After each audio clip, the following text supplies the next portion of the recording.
Hi everyone and welcome back to my channel. Today we are doing a video all about credit card scores for churners, specifically in Canada, so quite a small subset.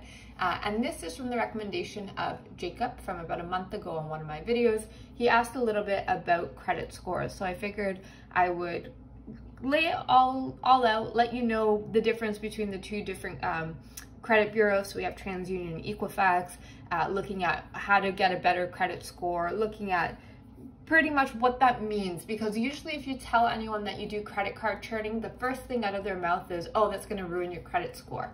But no, it won't necessarily ruin your credit score. There is a smart way to do it.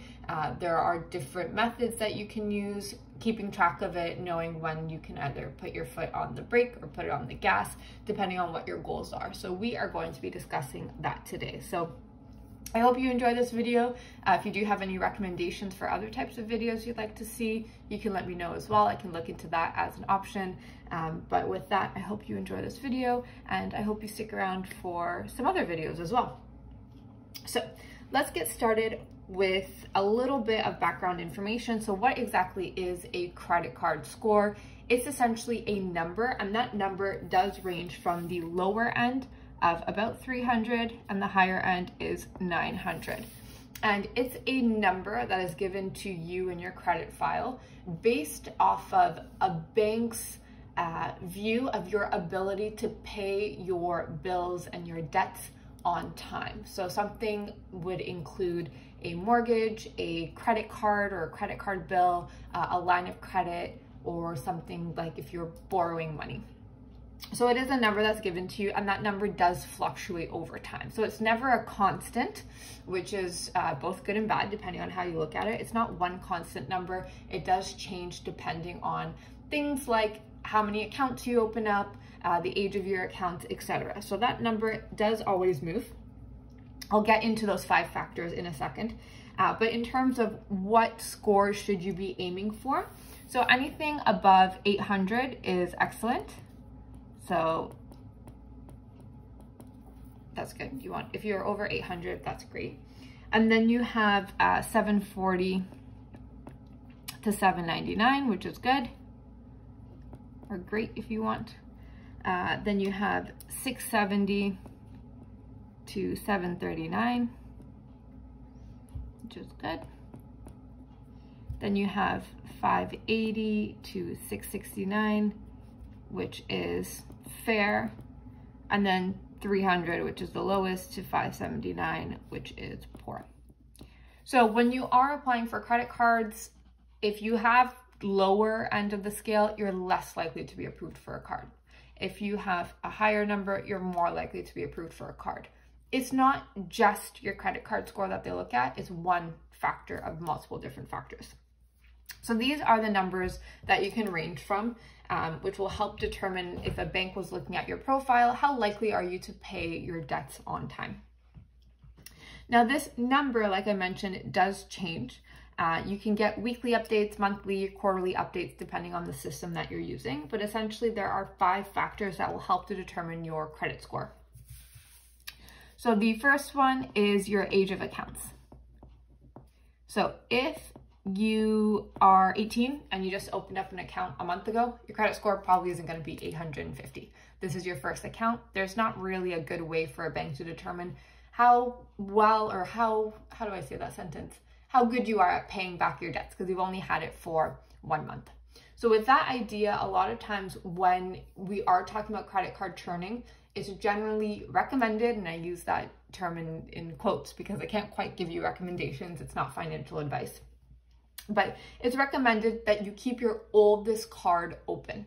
So that's going to help extend your average age of your accounts, which works to your benefit. You don't want to have 10 different accounts that have all been opened up within the last month. That's going to work against you. So it's usually recommended to keep your oldest card open if you can. That's the first one, age of accounts. Then from there, and this is in no specific order, from there we have credit utilization. So if your credit limit is $5,000 and you're constantly hitting 5,000 or just under or going over, your credit utilization is going to be 100%, maybe a bit higher or lower, depending on the numbers. That works against you. There are general ideas or thoughts that you should try to keep it under less than 20 to 30%. And you shouldn't go over that. That will start to negatively affect you. So in the case that you are putting quite a bit on your card, you don't necessarily have to wait until the statement date to pay it off. You can pay it off before. That's actually how I do it. I pay off my credit cards whenever I get paid, so I don't have to work with the statement date. Really depends on yourself and how you want to do that. So making sure that you're not using up the full value or the full credit amount that you've been provided. So trying to always keep it less than that. The third is opening/closing accounts. This is somewhat related to age of accounts, but essentially the reason that we say this is because it has to deal with credit card inquiries. So the amount of inquiries that you have whenever you open up an account, that's going to give you a ding specifically. What a lot of people don't realize is that closing an account, even though you might think, oh, I'm closing down a file, therefore it will be beneficial, it can actually ding your credit score as well.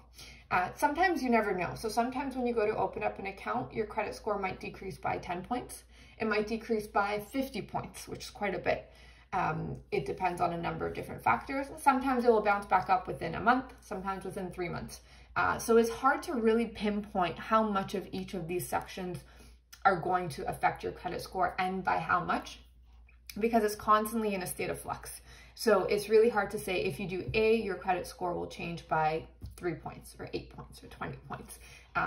These are things to be mindful of. And in the case that your credit score is a little bit on the lower side, you might want to hold off on opening accounts or closing down accounts until it can come back up. Also understanding, like I mentioned in the beginning, that your score does change. It's a moving number. Even if you only have 2 credit cards and you borrow the same amount every single month, it can still move.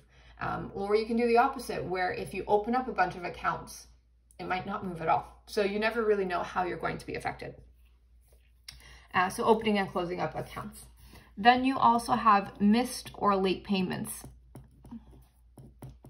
This will negatively affect you. So you definitely want to make sure that you pay on time. Usually when I'm paying credit cards, if hypothetically it's around the statement date, I always try to make sure that I spend the money a few days before. Just in case something happens, you never know, you might as well err on the side of caution. If you consistently have missed payments, late payments, it will work against you and take some time for your score to come back up. So definitely looking into that and making sure that with anything churning related and with finances, you do need to be a little bit more type A. So for me, I have an Excel file where I figure out the dates that I've opened up cards, what the promotion was, and then I check my bank accounts daily, multiple times a day. So I have no fear looking at them. I know some people like to do it maybe quarterly or I guess monthly if they have statements, whatever the way it is. But you want to err more on the side of caution when you are doing credit card churning. And then finally, you have the amount of available credit. So for example, sometimes when you open up a credit card, they'll give you $5,000 and then sometimes they'll give you $20,000. So when you have larger amounts and you go to open up other cards, some companies might look at that negatively because they think that it might be credit seeking behavior. So what you can do is sometimes if you go to open up an account, you can either request a specific dollar amount. So I know, for example, with Scotiabank, I think also with CIBC, I'm not sure about all of the banks, but when you open up a card, you can ask for a specific amount. A lot of times, though, banks will just say, this is the amount that we're going to give you. You can call in and you can actually ask for that amount to decrease. Some people ask for it to be split into 2 so they can have 2 different credit cards and potentially get the welcome bonus. You can ask for it to be increased, but if you are pre-approved for an increase, there is usually no credit hit. If you are not pre-approved for an increase, there usually is a credit hit. So with churning, as I have realized in the last few years, and probably as you have realized watching my videos and this videos, it's kind of complex. There's a lot of subtleties, so making sure you understand everything fully. So the amount of available credit that you have. So that is a quick look at the 5 things that will affect your credit score. Hopefully I was able to explain all of them, but making sure that you're not aggressively opening up and closing accounts. You're not using up all of your credit possible. You keep your average age of accounts older, so making sure that you keep your oldest card open, you keep your payments on time, and then you make sure that looking at your available credit that you have and potentially increasing it or decreasing it. Now, from there, in Canada, we're gonna change slightly. So in Canada, there are 2 credit bureaus. So we have Equifax, and then we also have TransUnion. So you can have a score of 820 here, but then 700 here. So it's essentially just 2 different companies to look at your number. Now, different banks will use different credit bureaus. Now, the reason why this is really helpful to know is that depending on if you have some type of a schedule with credit card openings, you can flip-flop between opening up an account with a bank that checks Equifax, and then maybe 1 to 3 months or 4 months or however long later, you open up with TransUnion, and then you can flip back and forth. So I'm going to go over which banks use which credit bureau. So starting off with Equifax, we have TD, we have CIBC, we have HSBC. So those are 3, and they will always check on Equifax. Then from TransUnion, we have RBC, we have National Bank, NB, we have Laurentian, Tangerine, and Amex. There are some smaller credit unions that I haven't added in. These are kind of the bigger ones that I was looking at. Now, as you can see, there's 2 of the large 5 banks that are missing from here, and those ones are BMO and Scotia, and those ones really depend on what the application is. So I've heard that they'll check one and or the other. But going on into the next point, I'll get into this in half a second. So how do we know what CIBC checks or what BMO checks? So I have heard that it depends on the application. However, when you go to check your credit score, and I'll go over the different ways that you can check it, some banks actually have within their application on their phone or online, you're able to check your credit score within their app. So CIBC checks Equifax, okay, and BMO checks TransUnion. So it's safe to say those are the primary ones that they'll check, but just know there's a chance that they'll check another one as an FYI. So that kind of jumps into more or less the last point, which is how do you keep check? How do you know your credit score? So like I mentioned, you can check the app of some banks, including, I'm right here, checking credit score. So you can check bank apps. Not all of them have it. So as of right now, I know of CIBC, which I mentioned.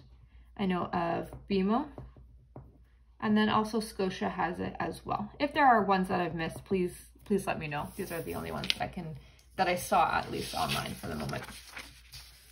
So CIBC does Equifax, and then Scotia and BMO do TransUnion. Oh my goodness, what did I mess up? What about Scotiabank? That's my mistake. It's not CIBC, it's Scotiabank. There we go. So Scotia, no, I think I messed that up again. Hold on, let me take a look at my notes. So CIBC does Equifax, perfect. So this one's Equifax.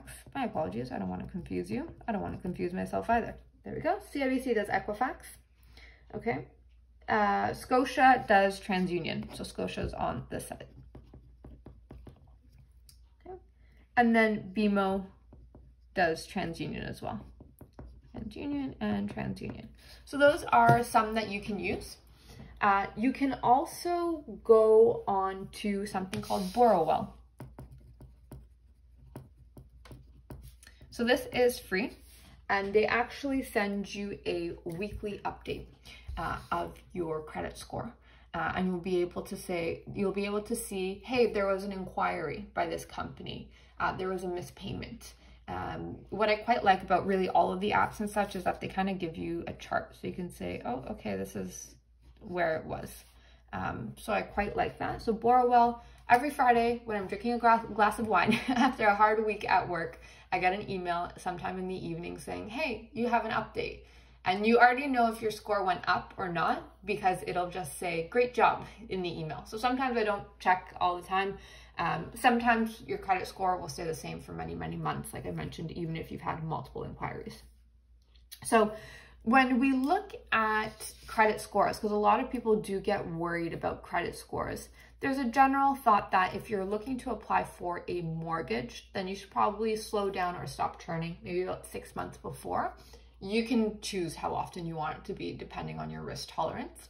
From what I understand, in America, your interest rate that you get is based off of your credit score.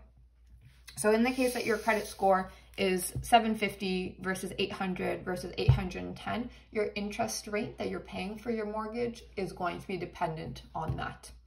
In Canada, from my understanding, it's essentially just, do you have good credit? Yes, no, this is the interest rate that you will be getting. So here, that does make it a little bit easier. The only thing to note is that when they go to check your credit file, they'll just see you have a lot of open and closed accounts. So it might be just uncomfortable for a few seconds.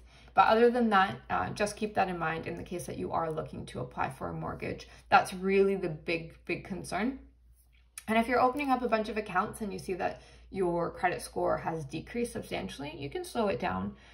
Like I mentioned in another video, you can take advantage of product switches as well. So you don't need to open up a new account, but you can still potentially get a welcome bonus as well. You can use that to your advantage. But as long as you kind of know the risks, know the benefits, which obviously there's a lot of them. I've taken great advantage of credit card churning. Know where you can check your information as well and kind of figure out what your goals are and whether or not you're willing to take the steps and the applications and do all of the bookkeeping for them. It can most definitely be really, really profitable and lucrative. So with that, that gives you a high-level look at credit card scores for Canadian churners. I hope you enjoyed it. If there was anything I missed or maybe didn't explain well, feel free to let me know. I hope to see you in another video. Please comment, like, and or subscribe. It's really cool when I see the numbers increase. I'm genuinely like, yay, another person's joining. So with that, I'll see you guys next time. Thanks for joining. Take care.